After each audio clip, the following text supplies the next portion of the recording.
L'empire nazi vient de s'écrouler. L'Europe n'est plus qu'un vaste champ de ruines. L'Angleterre a subi pour 12 milliards de dollars de destruction. La France, 26 milliards. L'Union soviétique, 120 milliards. De l'autre côté de l'Atlantique, à l'abri des bombardements, les trusts les plus puissants du monde viennent encore d'étendre leur pouvoir.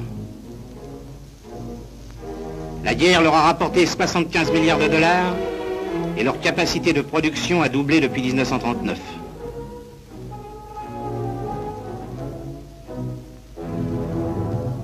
Oui, pour les capitalistes yankees, la guerre est une bonne affaire. Avec la paix retrouvée, les soucis reviennent. Les magnats américains se retrouvent devant la menace d'une nouvelle crise. La production a doublé, mais l'ouvrier ne peut acheter. Surproduction, chômage.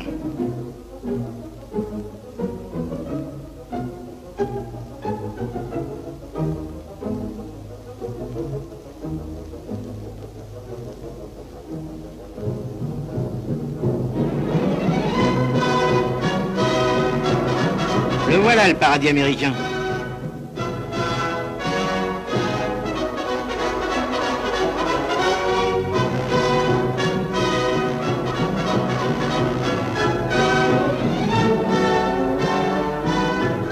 Les hommes des trusts, inquiets, se tournent vers l'Europe pour écouler leurs produits et assurer leurs profits. Accord Blum-Burns par-ci, plan Marshall par-là.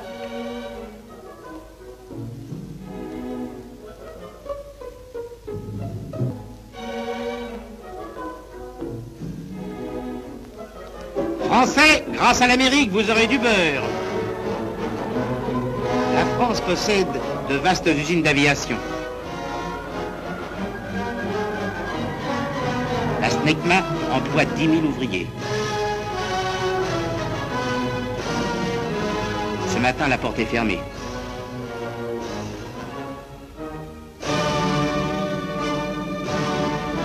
Fabriquer des avions? Les Américains nous en vendent.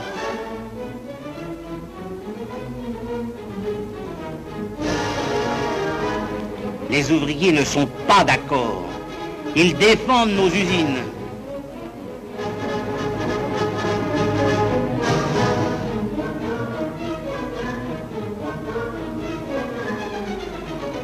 Les Américains nous vendent du charbon, mais à Auchel, on préfère l'extraire de notre sol.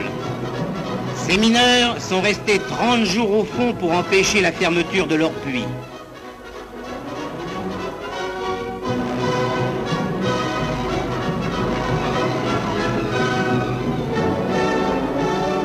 Les mineurs veulent travailler.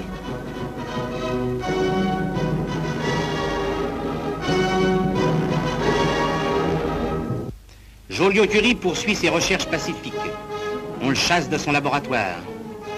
Les Yankees savent utiliser l'énergie atomique. Pour nous préparer à recevoir les bombes qu'ils fabriquent, ils veulent nous habituer à la brutalité, au crime, à la mort.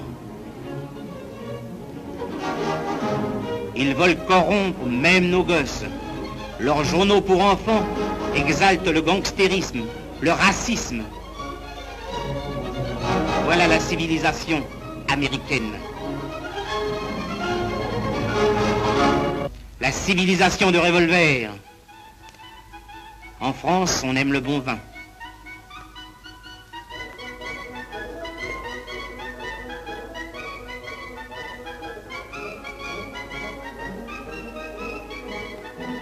Et on sait l'apprécier.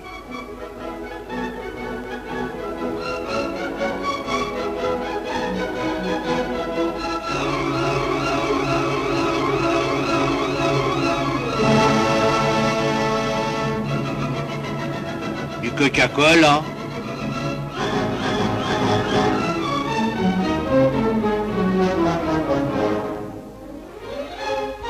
Allez mon bonhomme, placez votre camelote ailleurs. En Amérique. En Amérique.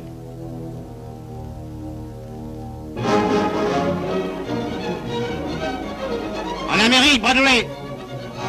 Tous les flics des Moques et Pleven ne nous empêcheront pas de vous le dire.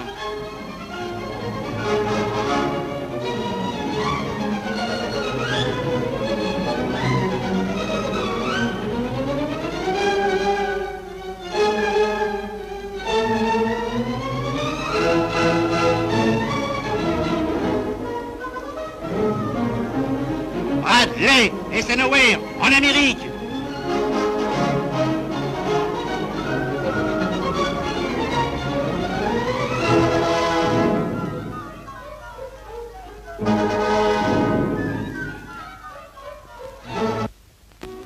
Nous ne voulons pas de votre pacte atlantique.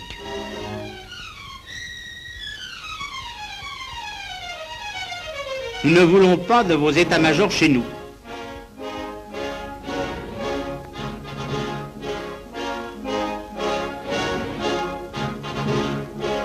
Nous ne nous laisserons pas américaniser.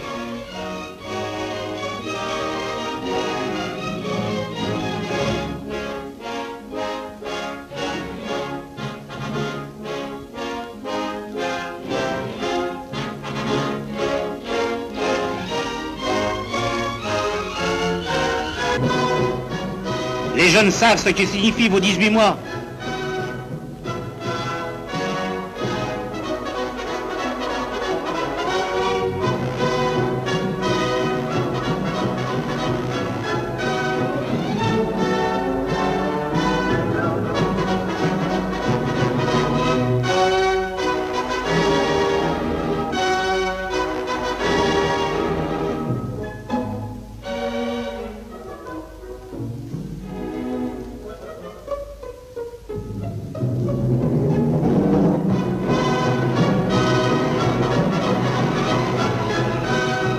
Buffalo, 20 000 d'entre eux se réunissent autour de Maurice Thorez.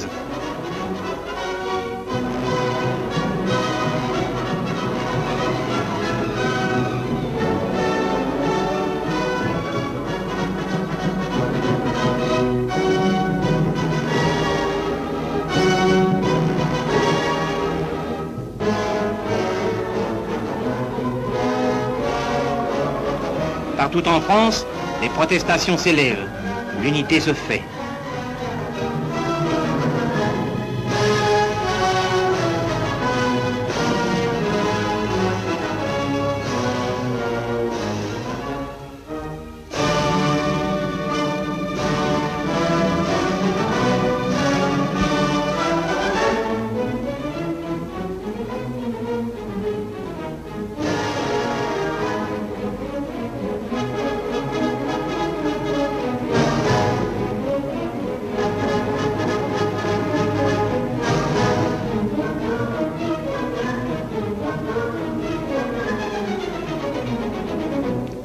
Nous voulons un autre horizon que celui de nouveaux cimetières.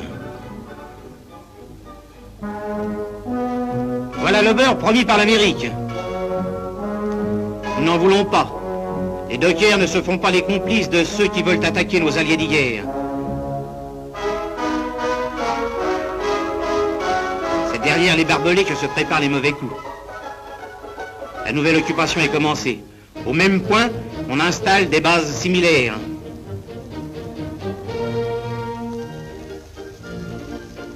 Les premiers spécialistes sont à pied d'œuvre.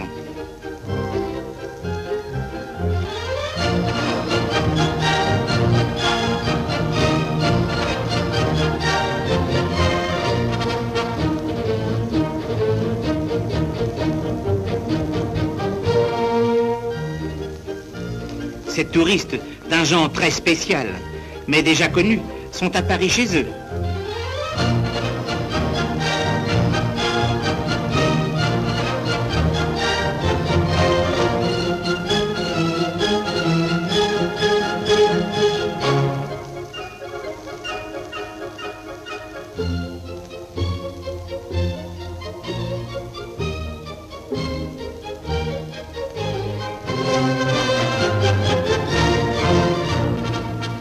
La pilule est amère pour les Français. La propagande américaine déchaînée s'efforce en vain de la faire avaler. Les affiches contre la paix, voilà leur sort.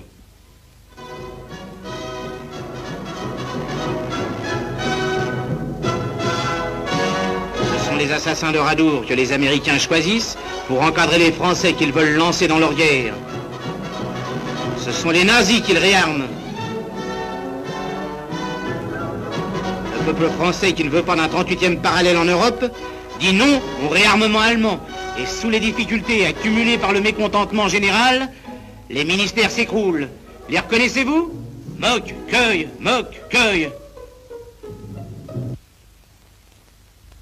Non, la guerre n'est pas fatale, car le peuple, uni derrière le parti de la classe ouvrière, le grand parti de Maurice Thorez, veille.